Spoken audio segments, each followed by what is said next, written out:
ପାଟଣାଗଡ଼ ଉପଖଣ୍ଡସ୍ତରୀୟ ଲୋକୋତ୍ସବ ବଲାଙ୍ଗୀର ଜିଲ୍ଲାରେ ଅନେକ ଲୋକକଳା ବିଲୁପ୍ତ ହେବାକୁ ବସିଲାଣି।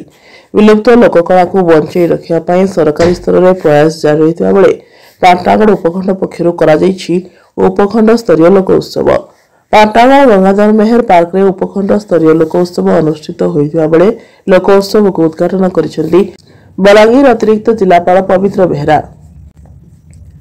ପାଟଣାଗଡ଼ ଉପଖଣ୍ଡର 3ଟି ବ୍ଲକରୁ ଆସିଥିବା କୃତି କଳାକାରମାନେ ତାଙ୍କ କଳା ପ୍ରଦର୍ଶନ କରିଥିଲେ। ଏଠାରୁ କୃତକାର୍ଯ୍ୟ କୃତି ପ୍ରତିଯୋଗୀମାନେ ଆସନ୍ତା 20ରୁ 23 ତାରିଖ ମଧ୍ୟରେ ହେବାକୁ ଥିବା ଜିଲ୍ଲାସ୍ତରୀୟ ଲୋକୋତ୍ସବରେ ତାଙ୍କର କଳା ପ୍ରଦର୍ଶନ କରିବେ।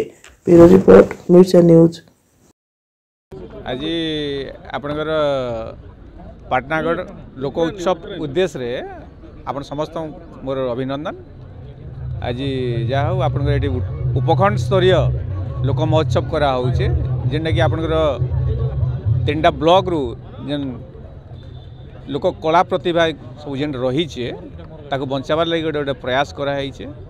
तेणु निश्चित भाव में आगामी दिन में आपण अंचल सब लोक कला को बंचवा सहित सहित माने देश रे तथा विदेश रे ताकू भल भाव प्रदर्शन करिबार जो गोटे प्रयास कराई सेटा गोटे स्वागतयोग्य पदक्षेप आ निश्चित भाव में आपणकर ए लोक प्रतिभा आहरी आगू जीव यहाँ मोर शुभकामना। आज देखो पाटनागढ़ उपखंडर लोक महोत्सव आज बहुत बढ़िया सुरखुरु बहुत बढ़िया खुशी आरंभ होमर आज गेस्ट आसते अतिरिक्त जिलापाल महोदय बलांगीर। तो ये आम समस्त ग्रामांचल जिते कलाकार वृंद समस्त जो मैंने सिलेक्ट होती समस्ते आसी कला आज प्रदर्शन से करेंगे।